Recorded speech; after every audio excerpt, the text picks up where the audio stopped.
கோபிச்செட்டிப்பாளையம் தமிழ்நாட்டில் மிகச்சிறந்த அழகான ஊர் அப்படிங்கிறதுல மாற்றுக்கருத்தே இல்லை.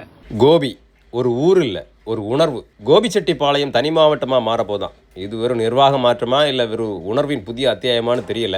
கோபின்னா அது ஒரு நகரம் இல்லைங்க.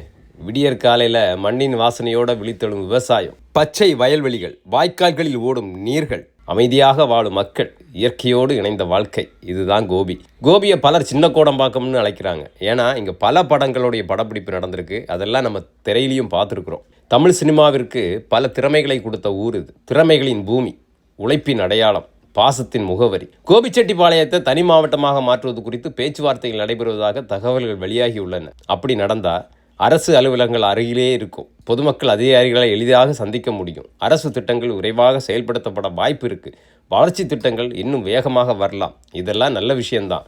ஆனால் இன்று அமைதியாக இருக்கும் இந்த மண் நாளை அதிக போக்குவரத்து, அதிக மக்கள் தொகை, அதிக கட்டிடங்கள், அதோடு இயற்கையும் அமைதியும் மாறிவிடுமோ என்ற ஒரு கவலை பலருடைய மனதிலும் இருக்கிறது. கோபி மாவட்டமாக மாறினாலும் மாறக்கூடாத ஒன்று இருக்கிறது.